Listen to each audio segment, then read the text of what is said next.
Interim গভর্নমেন্টকে আমরা স্পষ্ট ভাষায় বলতে চাই, বাংলাদেশে যদি জাতিসংঘের মানবাধিকারের কার্যালয়ের নামে পশ্চিমা এজেন্ডা বাস্তবায়ন করা হবে আর যুদ্ধ হবে। গত 54 বছর থেকে বাংলাদেশের উপর দিল্লির যে আধিপত্যবাদ ছিল, আমরা দিল্লির আধিপত্যবাদকে পরাজিত করেছি।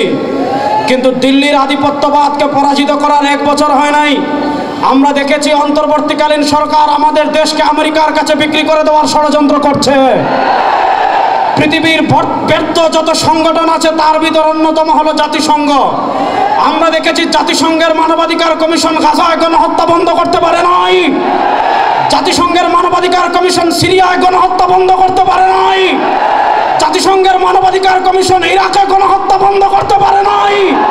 আমরা দেখেছি পৃথিবীর যুদ্ধ কবলিত যত রাষ্ট্র আছে সেই রাষ্ট্রগুলোতে জাতিসংঘ মানবাধিকার কমিশনারের নামে পশ্চিমা এজেন্ডা বাস্তবায়নের তারা চেষ্টা করে। ইন্টারিম গভর্নমেন্টকে আমরা স্পষ্ট ভাষায় বলতে চাই, বাংলাদেশে যদি জাতিসংঘের মানবাধিকারের কার্যালয়ের নামে পশ্চিমা এজেন্ডা বাস্তবায়ন করা হবে আর যুদ্ধ হবে। ইসলামী যুব আন্দোলনের তারুণ্য আবার যুদ্ধ করার জন্য প্রস্তুত আছে না নয়? আমরা স্পষ্ট ভাষায় বলি, আমরা ভারতের যেমন দালালি করি নয়, আমেরিকার দালালি করব। আপনারা দেখেন পৃথিবীর যে সকল রাষ্ট্রে জাতিসংঘের মানবাধিকারের কার্যালয় আছে সে সব রাষ্ট্রের দিকে তাকালে দেখবেন সেই সবগুলো রাষ্ট্র হয় যুদ্ধ কবলিত অথবা একদম দরিদ্র সীমার নিচে। আমরা জানি বাংলাদেশে এখন কোনো যুদ্ধ হচ্ছে না। বাংলাদেশকে আমরা ফ্যাসিবাদ মুক্ত করেছি, আমরা ফ্যাসিবাদ মুক্ত করেছি, আমরাই আমাদের দেশ গড়ব। জাতিসংঘের মানবাধিকার কার্যালয়ের নামে ইসলাম বিরোধী কোনো ষড়যন্ত্র যদি করা হয় শেখ হাসিনাও থাকতে পারে না, আপনারাও পারবেন না। 2 নম্বর আরেকটা কথা বলবো, শুনেন যুবকরা, ভালো করে শুনেন। আমাদের বাংলাদেশের 54 বছরের মৌলিক সমস্যা হলো 2টা।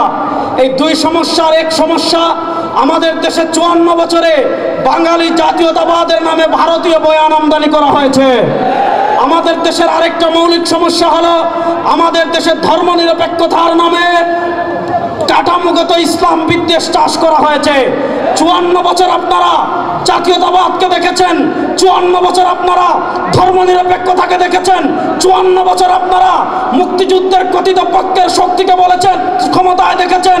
কেউ খুন বন্ধ করতে পারে নাই, চাঁদাবাজি বন্ধ করতে পারে নাই, টেন্ডারবাজি বন্ধ করতে পারে নাই, দুর্নীতি বন্ধ করতে পারে নাই, দেশের টাকা বিদেশে পাচার করা বন্ধ করতে পারে নাই। আমার ভাইকে তারা পাথর দিয়ে হত্যা করেছে। ওই খুনি চাঁদাবাজ টেন্ডারবাজকে কি বাংলাদেশের রাষ্ট্র ক্ষমতায় দেখতে চান? এবার তারা বলে বিকল্পকে, আমরা বলি বাংলাদেশের সবকিছুর বিকল্প ইসলাম। এবার ইসলামকে রাষ্ট্র ক্ষমতায় দেখার জন্য প্রস্তুত আছেন না নাই? আমরা জাতীয়তাবাদকে চাই না, ধর্মনিরপেক্ষতাকে চাই না, সব তন্ত্রমন্ত্র বাংলাদেশে শেষ। এবার রাষ্ট্র ক্ষমতায় ইসলামকে নেওয়ার জন্য আমার যুবকরা প্রস্তুত আছে না নাই? তন্ত্রমন্ত্রের দিন শেষ, ইসলামের বাংলাদেশ। তন্ত্রমন্ত্রের দিন শেষ, ইসলামের বাংলাদেশ। তন্ত্রমন্ত্রের দিন শেষ,